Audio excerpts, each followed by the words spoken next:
The only upset, really, I think, would have come with the Russian, Chibasova. But that would have been a really difficult one to do. However, on track record, you could have justified it by saying that Chibasova had a really good senior record and would not have looked out of place in an under-23 semi-final. The only thing that you had to do was get past Kurnitz. That wasn't going to happen.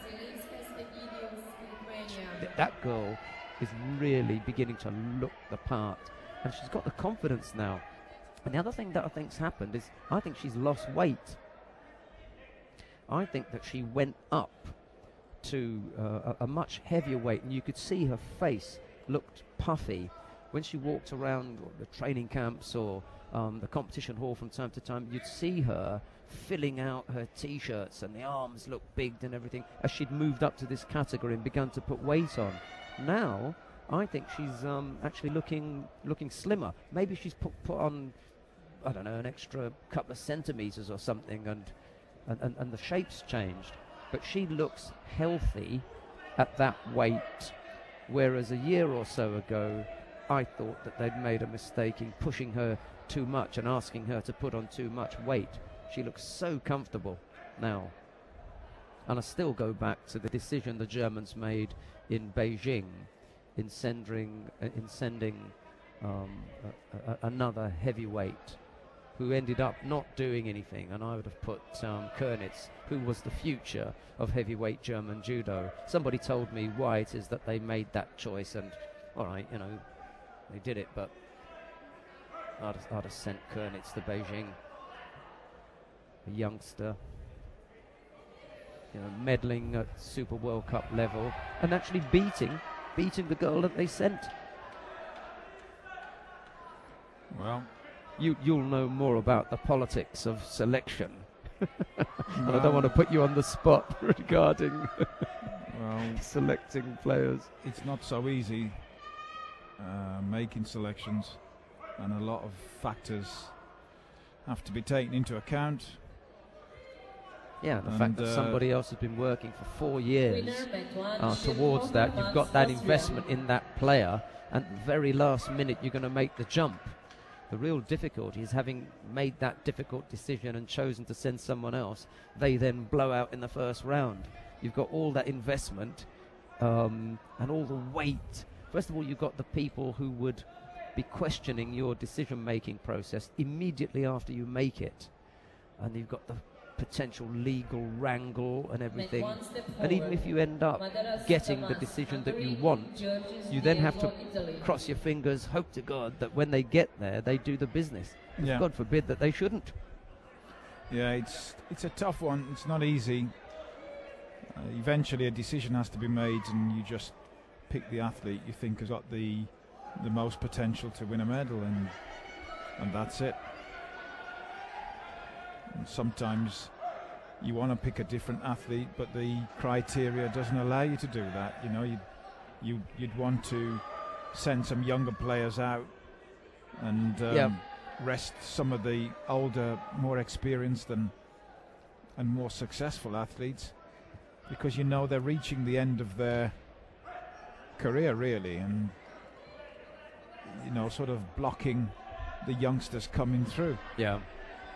But well, you can't, because the criteria doesn't allow you to do that. You have to select the best person. Otherwise, as you said already, you might find yourself in the courts, trying to defend that decision. So yeah, and it's not really a roll of the dice type situation or flip of a coin. You've got to be able to justify it and work your way through, and the Germans probably made the right decision. It never happens in professional sports. Alex Ferguson, the football manager at Manchester United, doesn't have any of these problems. The 11 that he puts on that sheet are the 11 that's playing, and nobody can say anything against it. No judge in the land can tell him he's made the wrong decision. No member of the board of directors can tell him he's made the wrong decision. Absolutely. He no gets to player pick the can question it. Yeah, no player would take it to some kind of tribunal. Yeah, doesn't happen. It only happens in sports like ours. Yeah. yeah, badminton or something, ending up in the court because he wasn't selected. Table tennis. Oh, you're right. I hadn't thought about that bit before. You give the responsibility to the manager in professional football or cricket, and he picks a team. If they end up losing, he loses his job. They get a new manager. But there is none of that, as you say, court histrionics. Whilst we've been chatting, Viacheslav Mikhaylin has come onto the map, and he leads the Frenchman by Yuko, but you're getting the pictures anyway, so good luck in watching that. Sorry, Denzan, I interrupted you were saying. Yeah, you've got the involvement of parents and coaches as well, and you know, they always believe that their son or daughter is the best and should have been selected. They never accept that the right decision was made, and if there's an opportunity to challenge that decision, they will. And of course, our rules allow them to appeal. They're entitled to have a right to appeal, so they will. You give somebody a right to do something, of course they're going to do it. Yeah. Well, I wonder at what point Ferguson will be challenged by Ronaldo's mum if he decides to drop Ronaldo. You take my boy from the team, why you do it? Oh dear. It's not right though, is it? As you said, that there's that understanding in professional sport that this is business. It's not personal, it's business. And the business decision has been made, and it's up to those people who've been put in those positions to make those decisions, to go ahead and do them. Here, gee, it's a free-for-all. You know? Everyone's a selector.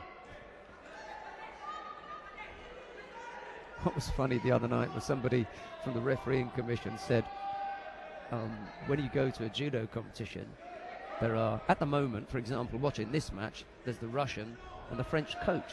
They're just two coaches. But in the hall, there are 2,000 referees. Everyone's a referee. Because the minute that someone hits the deck, you see 1,000 people shouting Yuko. Or Shido. Yeah, Shido, blue.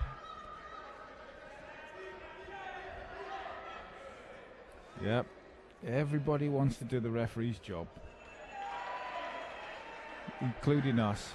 Yeah, well, we're as well. bad as the rest. Sometimes we're worse. Not only that, we've got this reasonably privileged position of being able to see what the commission are doing. We're sort of looking over their shoulders and getting access to them, to talk to them from time to time and get information. So I think in a way we are their worst enemies. We've got the ability to criticize them across the web. We're going to run out of friends soon. They won't be talking to us.